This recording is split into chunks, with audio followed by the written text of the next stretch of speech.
Okay, patient. Okay, we're now, I think, ready for our next speakers. Maija is the head of company law for the unit of the European Commission and Justice and Consumer Directorate General. This is our usual annual update of what's going on in the European Commission. So Maija, please, thank you very much. Thank you very much for inviting me again and giving me this opportunity to tell you where we are now in the legislative work side of our work. Last year we spoke about the interconnection of business registers, and now it's to put the broader perspective what's happening in the EU. We heard earlier how Gibraltar is very small and you're very agile and you can develop new framework pretty fast. Europe is very big and it's very time-consuming to develop new legislation, but we're working on that now, so we have a new proposal. I'll present briefly the part of the proposal that's about digital tools and processes in company law. There is also the sister proposal about cross-border operations of companies. But I will not cover that in my talk, so you can ask me bilaterally if you're interested in that part. And then just based on discussions that we had last night or earlier here today, and also what I've already heard in the Council from the Member State representatives and from the European Parliament, we hear that some of what we propose will be very easy for some people here to then put in practice if it's agreed, and some will be more challenging for some. So there are also many different stages of development in the European 28 member states. The proposals really try to put the minimum standard for what is needed for a European single market. And that's where we all started, that Europe is trying now really to focus on this digital transformation and e-government action plan, and that's the backdrop, if you want, for our proposals. Last year, like I said, I spoke about the business registers interconnection. Now we are alive and in production. We still have 4 countries from the EU to bring on board, but basically there is a lot of interest in using this tool. We have over 20 million companies whose data you can at least get to know what is in the business registers. Almost 230,000 research requests, almost 145,000 searches for company details. There is a 26% increase per month since last year, and more than 40,000 document requests, and more than 200% increase in the per month since last year. So there is a major interest in using this common tool, and it's a sustained interest. It was not only at the launch phase, but it actually remains very active. Today, well, many of you probably know that we still have a challenge to overcome, because we have not been able to put in place the system where you can purchase documents which are not for free from this system. So you can identify the documents you need, but then you would need to go to the local register to actually purchase. This is something that the member states have agreed has to be done at the European level. It would be much more user-friendly, so this is what we are trying to work on. It's been the first time that the Commission tries to put such a system in place, and that's why it has been complicated, but we hope to get there soon. Now, why did we propose new legislation? It's because there is such a divergence in the availability of online tools that it actually hampers the development of the single European market. Only 17 countries now provide full online registration of companies. You've heard already examples of this today, and that there is more and more interest in using the online tools, but only 17 have it really fully online today. So that was an issue identified in the impact assessment as something to address. Also the fact that companies have to send the same data set to more than one place, it's against the European idea of once only, that the policy is now being developed. So inefficiencies and uneven playing field, those are then the causes for our proposal, or the reasons why the impact assessment showed that something should be done. The objectives, very simple: more use of digital tools and processes in company law. Now we're only talking about really the interaction between the company and the public authorities. It's not about the corporate governance aspects. Those can be looked at later. They are not part of this proposal. The flexibility for member states, they still have to fit in all these rules to what they have already in their national laws. And like I said, it will be much more demanding for some than for others, because the others have already invested and created their own systems. But the types of words you often hear justifying EU proposals is that we want to create legal certainty, and there has to be enough safeguards then for those who are affected by the changes caused by the proposal. So this is all what has been also looked into in making the proposals. I'll try to rush through, so I will not spend too much time. The main elements, there will be 7, and I'll go through these parts then now briefly. First of all, there is now already a European framework and a regulation for e-identification, and high standards that can be achieved by using this e-identification. So there is the requirement then to acknowledge and recognize the use of e-IDAS compliant identification tools. However, our proposal still says that the member states can also use their own secure identification means, because we know that also exists in some countries. And there is a little detail to mention. The obligation to recognize the electronic identification is only for EU citizens. That's because it's a single market measure. So that's behind this limitation. And there is, I spoke about safeguards earlier, so there is also a provision that was considered as very important in making the proposal, a provision that allows a member state, case by case, when there is a genuine suspicion of fraud, identity theft or other identity fraud, that the public authorities can require physical presence in front of an authority to verify this identity. So it's not in absolute terms that online tools can be used if there is a genuine suspicion of fraud. What is required really is that the online registration of companies and filing by companies can be done fully online. There can be requirements in the national law of involvement of notaries, if that's the legal tradition in the country, or other legal professionals, as long as they also operate online. So to this extent, our proposal does not change or revolutionize the framework. Those countries who rely on these professionals for certain checks, they can still maintain them.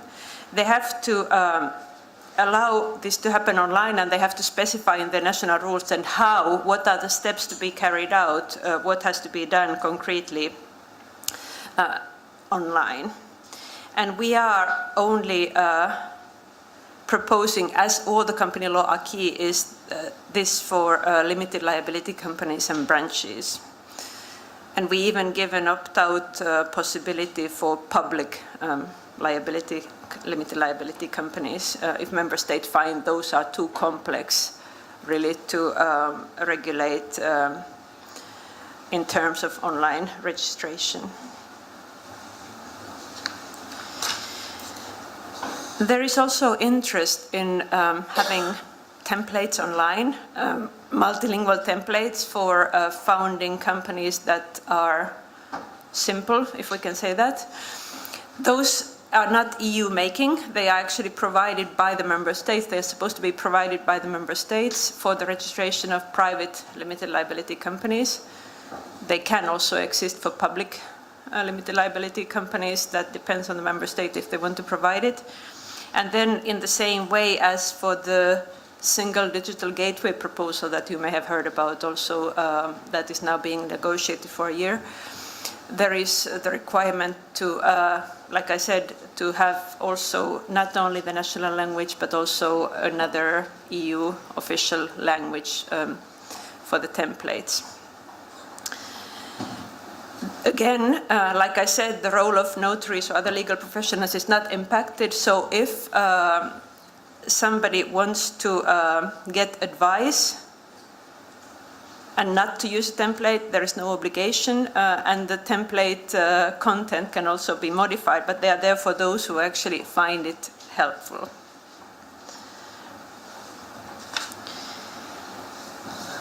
Then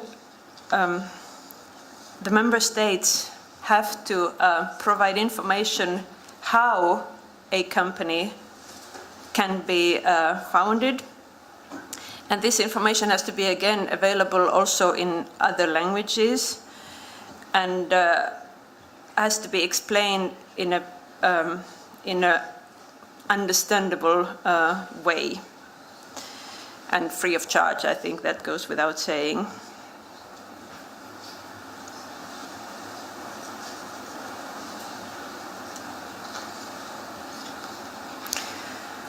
The next element is about disclosure. Since the first company law directive, there was the rule that the registration became effective upon publication in the National Gazette. Today, the registers are so developed that actually the Commission came to the conclusion that it's the business register and not the National Gazette anymore that should be the decisive moment of reference. And so the disclosure, according to our proposal, will be affected by making it publicly available in the business register.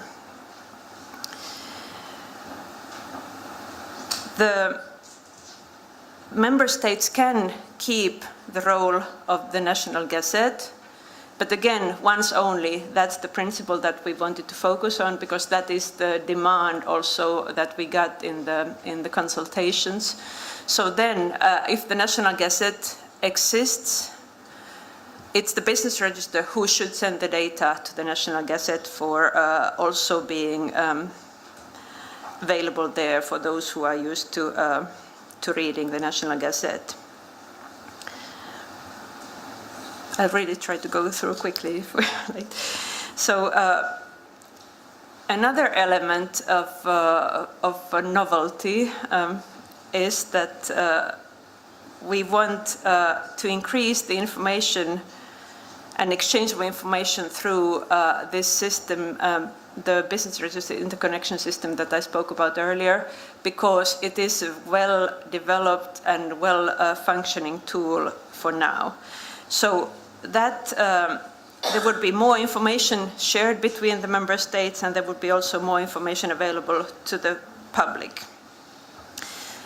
There is reference here to disqualify directors. So the proposal does not try to harmonize the rules for disqualifying directors. What it wants to establish is a way for a national authority to check if the person who is proposed as a director in a company is disqualified from such function in another country, and then take that information into account in their own decision. So again, it's not a full register of disqualified directors. It's actually just a way of getting that information easier from the other European member states. And then the current rule has not been very clear about the changes of information about branches. So now the idea is also that the notifications shall be sent to the registers of the branches from the register of the company itself, so that that information would also be up to date, better than today it is in some cases. And again, this is one more aspect of the once only, so that the company does not have to send, for example, annual accounts or other documents to both its own register and the branch register, but this information again would be shared between the registers. Then my last point is about free of charge documents. I already referred earlier to the fact that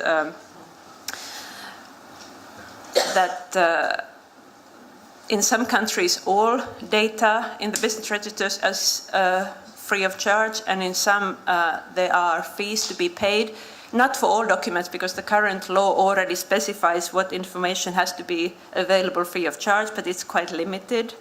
Now it's only the name and the legal form of the company, the registered office, and the member state where the company is registered, and the registration number. So the impact assessment that we carried out showed us very clearly that there is, for transparency of the European market, there is good reasons to extend this list of free of charge documents. This is, I'm sure, something that will be debated quite a lot in the legislative talks. I think the European Parliament might want more, and some of the member states might want less, also because of the way that the funding for the business registers is organized. So we have also heard about that. So our proposal now contains then this list of new types of information that should be added to the free of charge documents. Names of the company, that actually means if the company has alternative names or multiple names, so that would be also added. Interestingly, it's in some countries there are hundreds of such that can be registered too, and in some there aren't any. Then the EU ID identification number, legal status of the company if it's closed, struck off, so on. And then there are also types of information where the companies wouldn't maybe necessarily send it separately as a data field, but the information might be collected in the register and also in the structured form, perhaps. So types like object of the company and number of employees, that can be in the accounting data, so that also should be then available for free. Very important, this category of persons authorized to represent the company, that in the impact assessment was really highlighted as the key type of information that users, all sorts of users, would like to know. Who can actually sign for this company? Who has the power to represent the company? And then the information on branches. So this is our proposal. And I will not take now more time to describe it because we have also other proposals or other presentations in this panel. But please come to me during the breaks if you want more information on any of this. Thank you. Maija, thank you very much. Thank you.